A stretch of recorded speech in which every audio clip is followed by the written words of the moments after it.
que el capítulo 7 de Mateo. Jesús está hablando y dice, guardaos de los falsos profetas. Y creo que esa es una advertencia muy apropiada para nuestros días. Guardaos de los falsos profetas que vienen a vosotros vestidos de ovejas, pero por dentro son lobos rapaces. Por sus frutos los conoceréis. ¿Acaso se recogen uvas de los espinos o higos de los abrojos? Así, todo buen árbol da buenos frutos, pero el árbol malo da malos frutos. No puede el buen árbol dar malos frutos, ni el árbol malo dar buenos frutos. Todo árbol que no da buen fruto es cortado y echado en el fuego. Así que por sus frutos los conoceréis. No todo el que me dice, Señor, Señor, entrará en el reino de los cielos, sino el que hace la voluntad de mi Padre que está en los cielos. Muchos me dirán en aquel día, Señor, Señor, no profetizamos en tu nombre, y en tu nombre echamos fuera demonios, y en tu nombre hicimos muchos milagros. Y entonces les declararé, nunca os conocí, apartaos de mí, hacedores de maldad. ¿Ha visto en algunas casas un pequeño aviso que dice, cuidado con el perro? ¿Qué hace usted cuando lee un aviso así? Aunque no vea al perro, pasa con sumo cuidado frente a esa casa, ¿verdad? O pudiera ser que usted se detenga y si por algún motivo tiene que entrar en esa casa, hace bulla para llamar la atención de quienes están en la casa, pero, por sobre todo, para que alguien esté junto a usted en caso de que pronto aparezca el perro que justifica el aviso.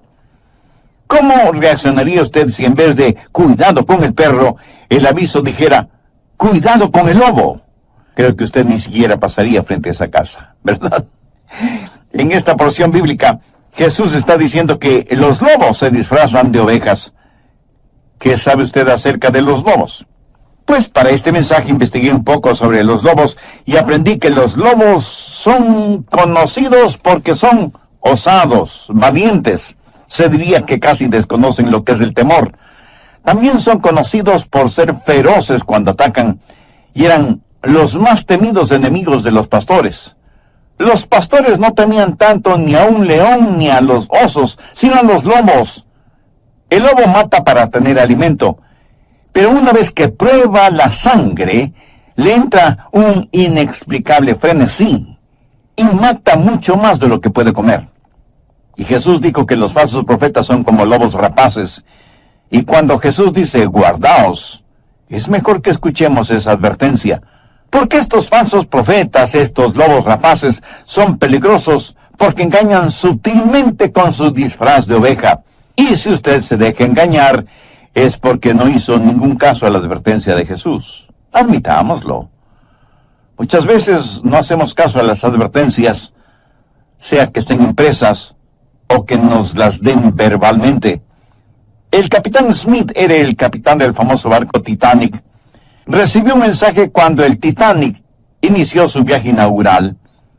El mensaje decía que estarían cruzando una zona del océano llena de témpanos de hielo y que debían tener mucho cuidado al navegar por esas aguas. De acuerdo a los relatos históricos sobre el Titanic, se dice que el capitán Smith leyó ese mensaje, hizo una pequeña bolita con el papel y se la guardó en el bolsillo de su elegante uniforme.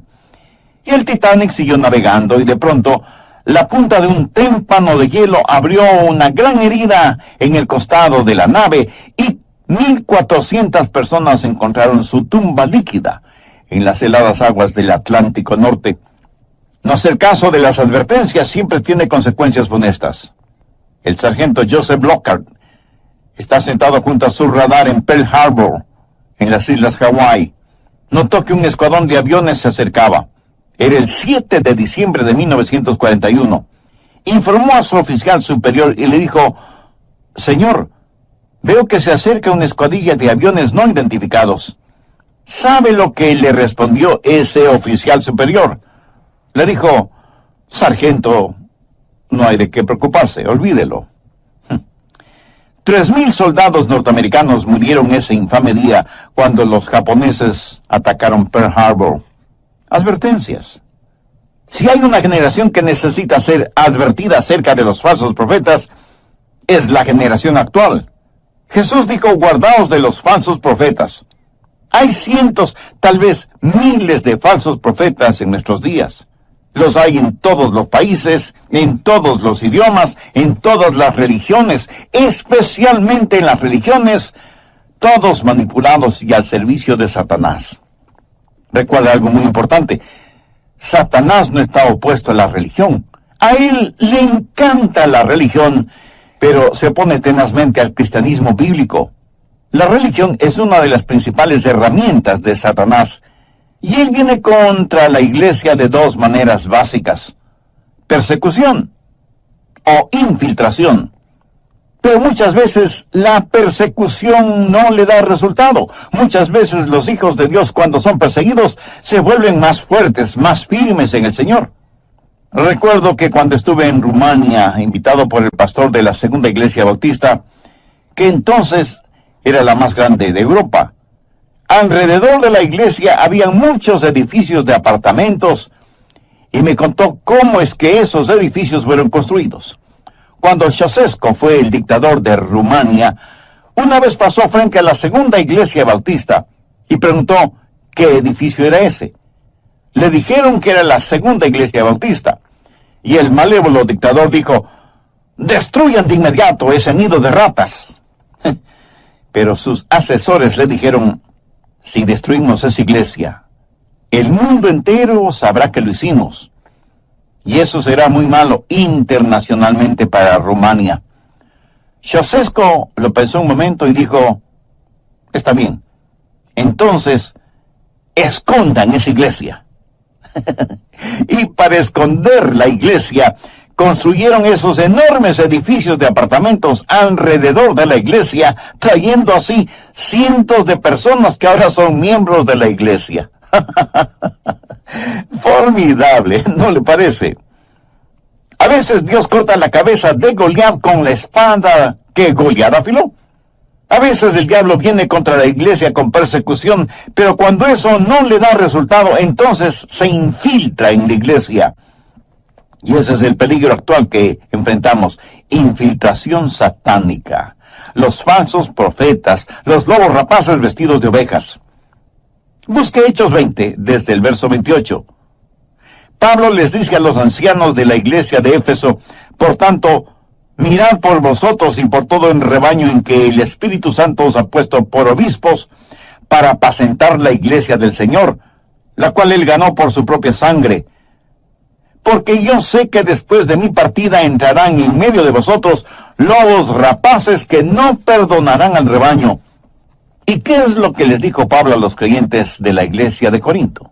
Les dijo, porque estos son falsos apóstoles, obreros fraudulentos, que se disfrazan como apóstoles de Cristo, y no es maravilla, porque el mismo Satanás se disfraza como ángel de luz, así que no es extraño si también sus ministros se disfrazan como ministros de justicia, cuyo fin será conforme a sus obras. ¿Sabía que Satanás es un experto del disfraz, un maestro del engaño?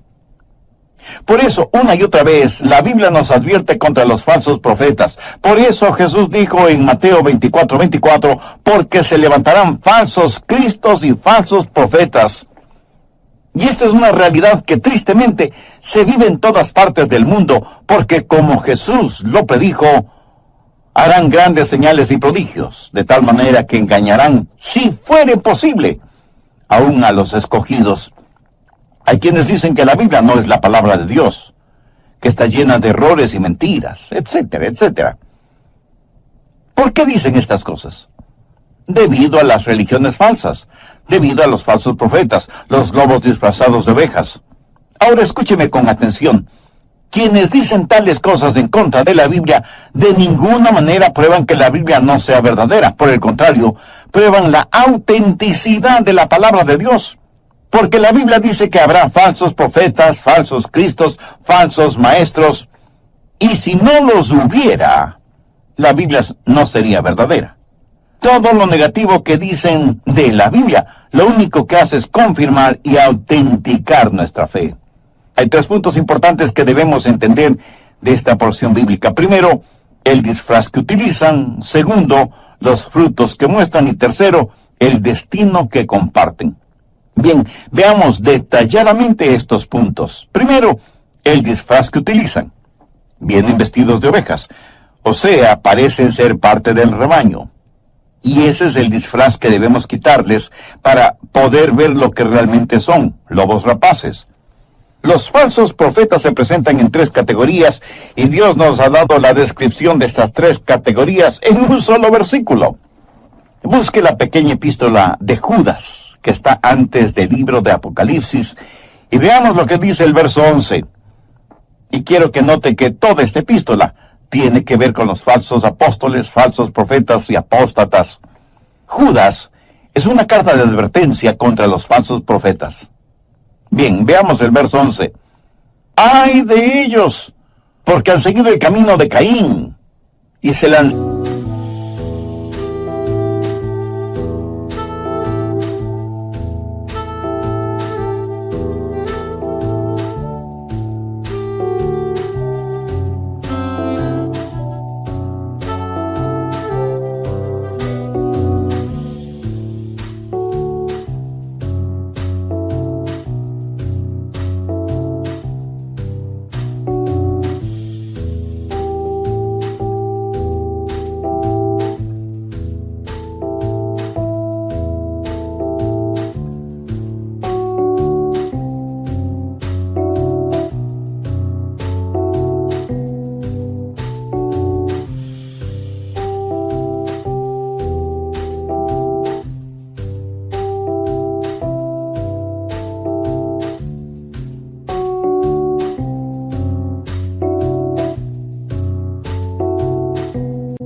Por lucro en el error de Balaam y perecieron en la contradicción de Coré.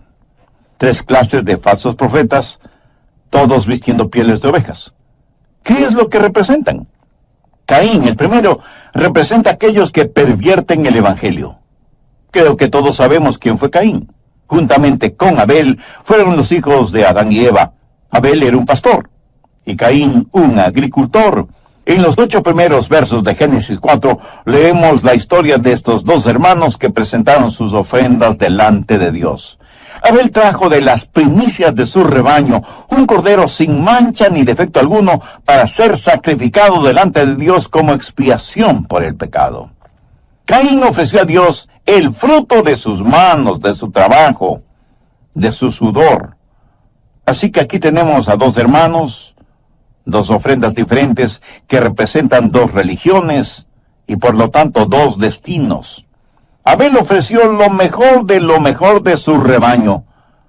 ¿Por qué? Porque desde los albores de la civilización Dios enseñó una lección que la vemos reafirmada en Hebreos 9:22, y sin derramamiento de sangre no se hace remisión. Y un poco más adelante en Hebreos 11:4 leemos: por la fe, Abel ofreció a Dios más excelente sacrificio que Caín. Es decir, Abel tuvo fe en la sangre. Y esto no es accidental. Es algo fundamental y eterno. En 1 de Juan 1:7 el apóstol dice: la sangre de Jesucristo, su Hijo, nos limpia de todo pecado. Caín, en cambio, ofreció los frutos de la tierra. Su ofrenda no estaba basada en la sangre, sino en los frutos y las flores de su propio esfuerzo. Oh, sí, tal vez fue una ofrenda impactante, hermosa y costosa, pero no impresionó a Dios. ¿Por qué? Usted no puede sacar sangre de una calabaza. Y sin derramamiento de sangre no se hace remisión. ¿Qué es lo que representa la ofrenda de Caín? Representa cultura sin calvario, trabajo en vez de gracia. Sabe que hay solo 2 clases de religión: la verdadera y la falsa. Eso es todo.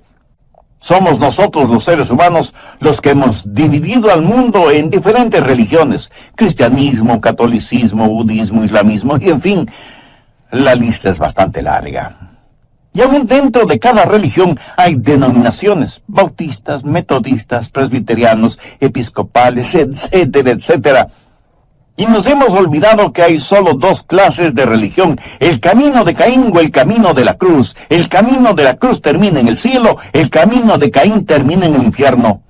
Y en la actualidad, las personas van a sus respectivas iglesias y cantan, y desde el púlpito oyen conferencias sobre los males sociales que nos aquejan y posibles soluciones humanas. Pero es muy raro escuchar una predicación sobre la salvación por medio de la sangre expiatoria de Cristo. Pero quien quiera que predique otro evangelio está siguiendo el camino de Caín, sin que importe cuán apetitosos frutos o hermosas flores presente. Siguen el camino de Caín todos aquellos que pervierten el evangelio. El segundo que Judas menciona es Balaam. Representa no los que pervierten el evangelio, sino los que prostituyen el evangelio. Podríamos decir que Balaam fue un ortodoxo. Muchas de las cosas que decía eran increíbles, pero ¿quién fue Balaam? Fue un profeta apóstata, cuya historia la encontramos en el libro de Números desde el capítulo 22. El rey de Moab tenía temor de los israelitas, y como no sabía cómo derrotarlos, desarrolló un plan diabólico y pensó, si pudiera lograr que Dios los maldijera. Y preguntó a sus consejeros, ¿quién podría ser el profeta que podría echar una maldición? Y le dijeron, Balaam. Él sabe todo acerca de este negocio de las profecías, de las bendiciones y de las maldiciones. Así que Balac, el rey de Moab, fue donde Balaam y le dijo, quiero que maldigas a Israel. Y Balaam, asustado, respondió, ¿estás loco? ¿Quieres que maldiga a aquellos a quien Dios les dijo que bendeciría a quienes les bendijere y que maldeciría a quienes les maldijeren? Tienes un tornillo flojo en la cabeza si crees que voy a maldecir a Israel. Pero Balac era astuto y sabía aquello de que todo hombre tiene su precio. Solo es cuestión de saber cuál es ese precio. Y le ofreció a Balaam muchas riquezas, a más de un montón de beneficios, si maldecía a los israelitas. El anzuelo de la tentación fue atractivamente presentado y Balaam se puso a pensar cómo podría seguir sirviendo como profeta de Dios, pero al mismo tiempo no desperdiciar la oportunidad de volverse realmente rico, haciendo lo que Balac le pedía. Y se le ocurrió lo que a él le pareció una idea genial. Le dijo al rey Balac, yo no puedo maldecirlos, pero te diré qué hacer para que ellos mismos se maldigan. Si logras que ellos pequen, ni tú ni yo tendremos que maldecirles, porque Dios mismo les maldecirá. Bueno, este es un punto interesante para detenerme en este estudio bíblico, que lo concluiré en el próximo programa. Ahora, quiero extender una cordial invitación a quienes todavía no han recibido a Cristo en su corazón, y seguramente se preguntan cómo podrían hacerlo.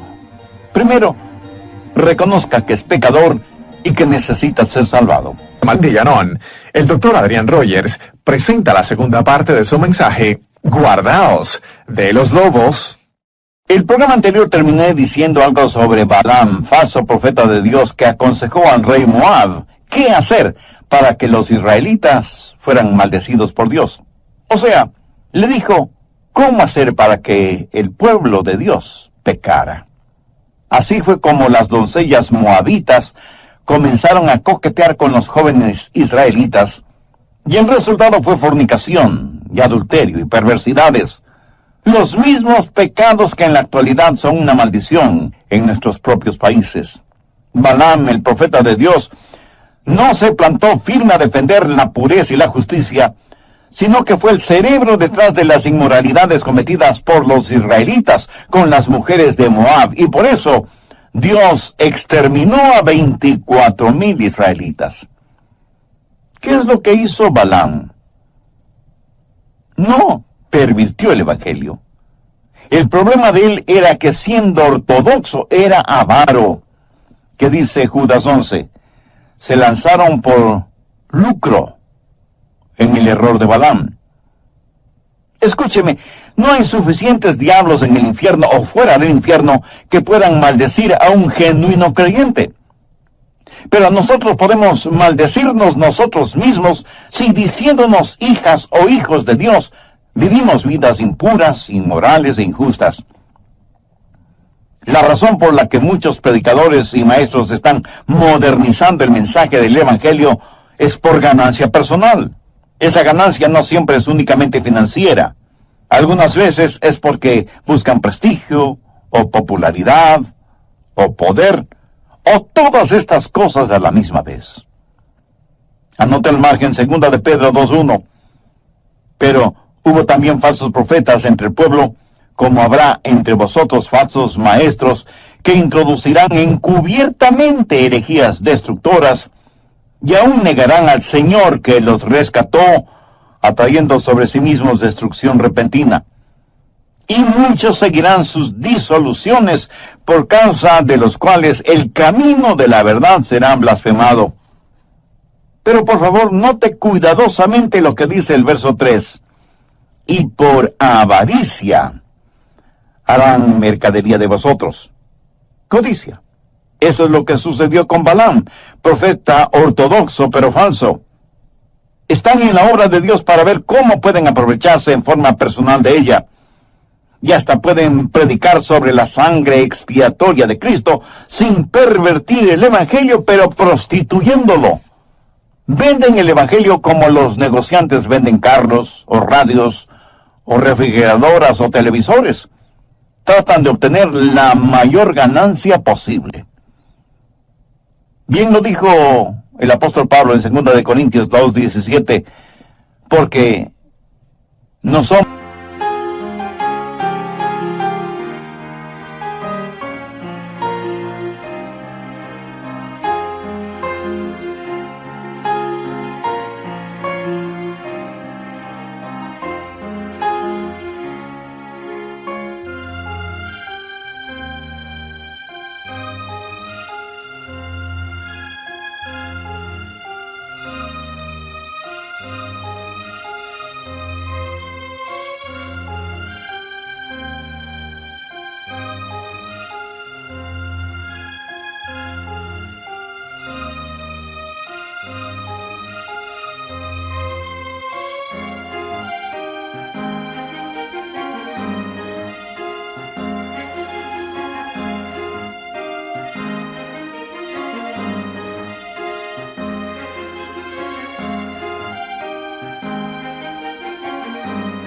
como muchos que medran falsificando la palabra de Dios.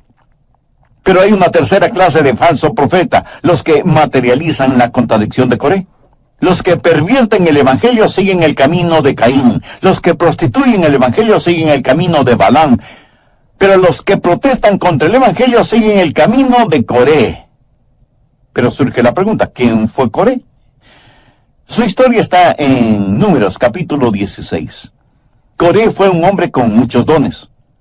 Era un hombre de privilegio, levita, príncipe de Israel, pero por alguna razón le disgustaba el liderazgo de Moisés y Aarón. Recuerde que Moisés y Aarón eran profeta y sacerdote. De hecho, la Biblia dice que Jesús será profeta como Moisés. Moisés es, en el Antiguo Testamento, una representación de Jesucristo. Y Aarón es una representación de Jesús en su calidad de sacerdote. Jesucristo es el profeta y el sacerdote de su iglesia. Coré se opone al liderazgo de Moisés y Aarón, y en representación de un grupo de rebeldes, les dice que no les gusta su liderazgo, que no les gusta lo que dicen ni lo que hacen.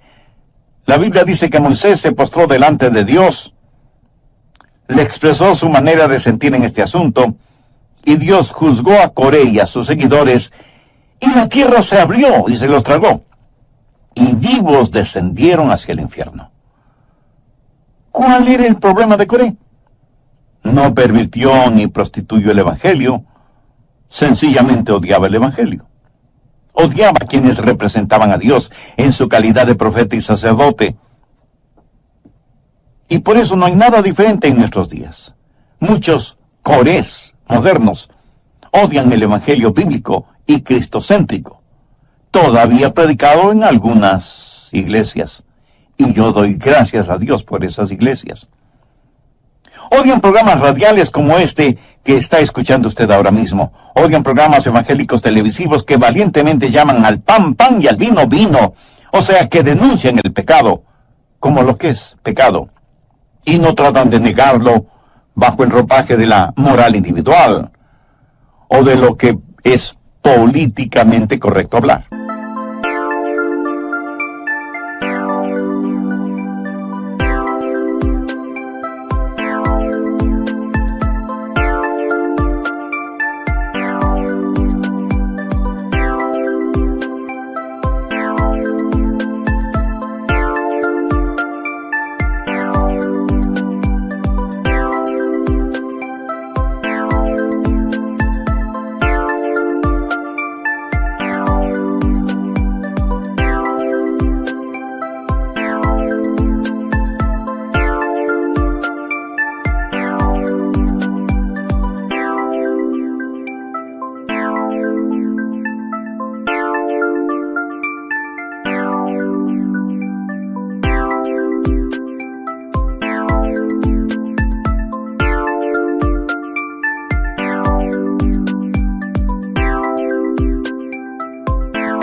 El otro día estuve hablando con un psicólogo y me dijo que él antes escuchaba mis mensajes y que me odiaba.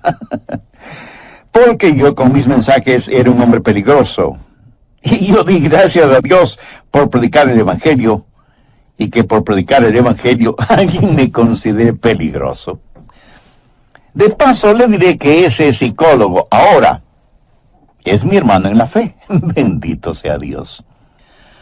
Sí, somos peligrosos porque servimos a un rey diferente, proclamamos un reinado diferente y vivimos un estilo de vida diferente. Pero ¿quiénes son los que nos odian?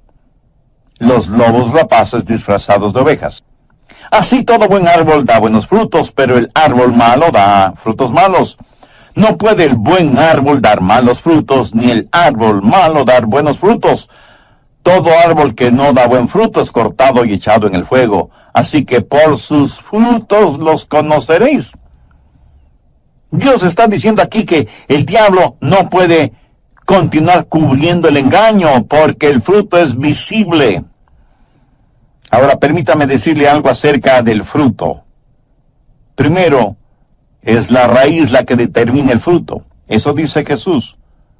Usted no cosecha uvas de los espinos, ni higos de los abrojos. Una raíz determina el fruto. Si usted tiene un árbol que no está dando el fruto apropiado, ¿hay algo que pueda hacer al respecto? Bueno, puede podarlo. Pero cualquier cosa que haga será para fortalecer la raíz. Si tiene un árbol que no da buen fruto, podrá trasplantarlo, ponerlo en otro lugar.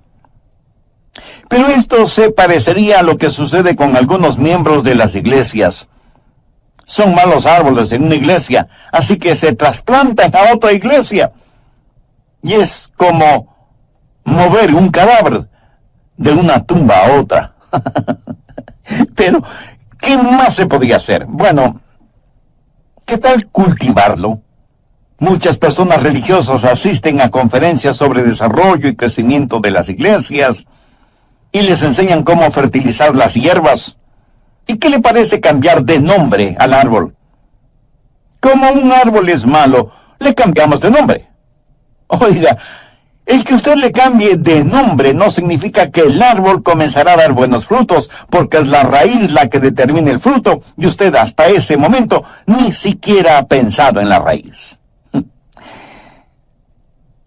Bueno, usted podría decorar ese árbol que da malos frutos, amarrar en sus ramas algunas frutas plásticas. Y algunas frutas plásticas parecen tan reales, ¿verdad?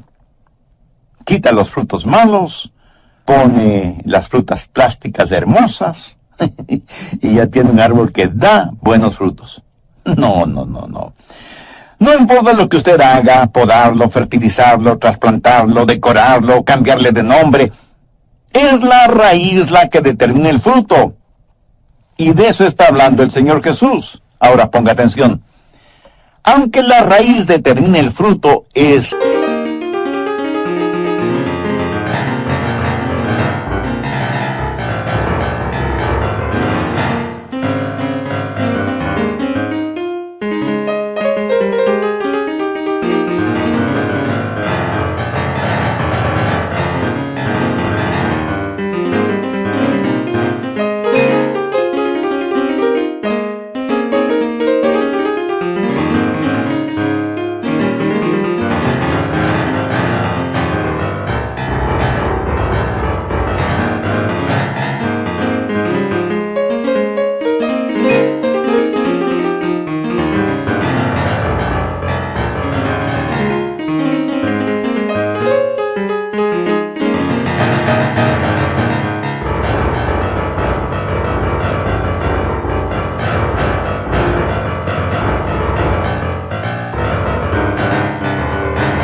el fruto el que revela la raíz.